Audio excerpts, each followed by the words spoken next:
Good day guys. Itong video na to para sa mga estudyante na hindi pa marunong magbasa ng caliper.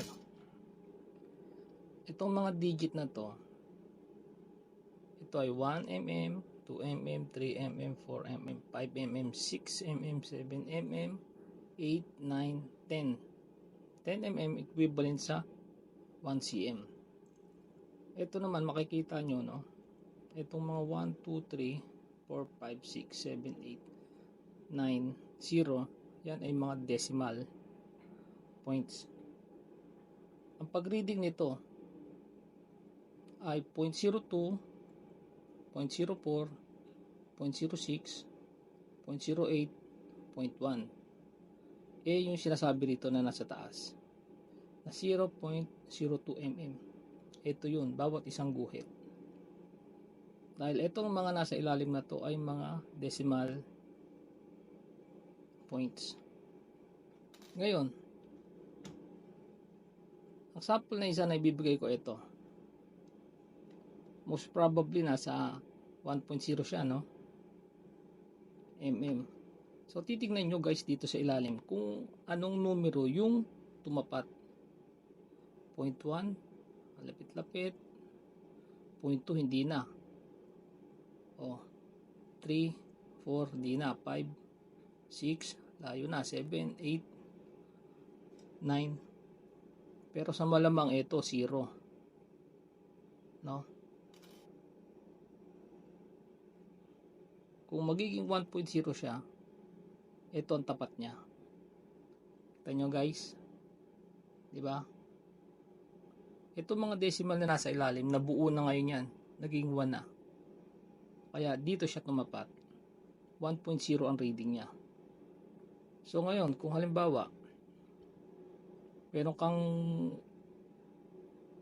reading na ganito.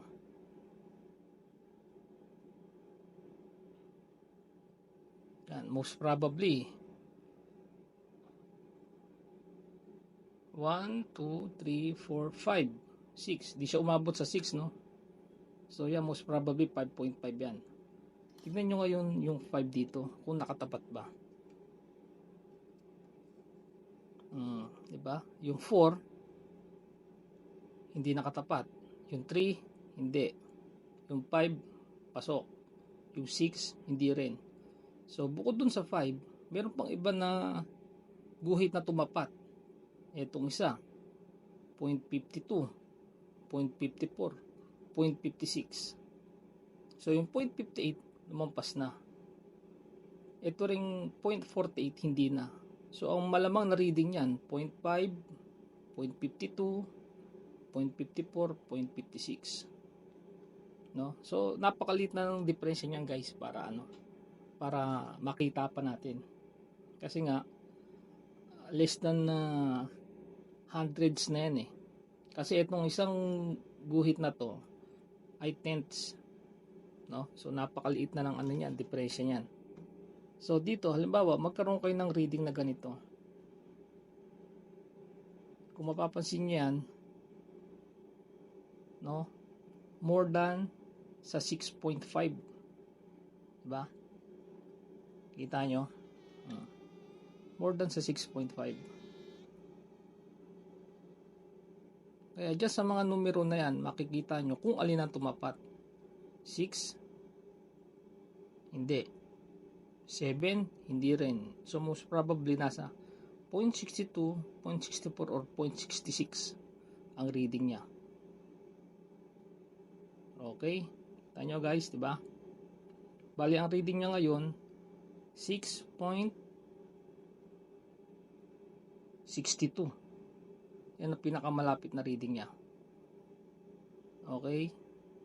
Kaya itong numero na to na nakalagay na 0.02, ibig sabihin ito yung value ng isang guhit. 0.02, 0.04, 0.06, 0.08, 0.1. Okay? Thank you guys.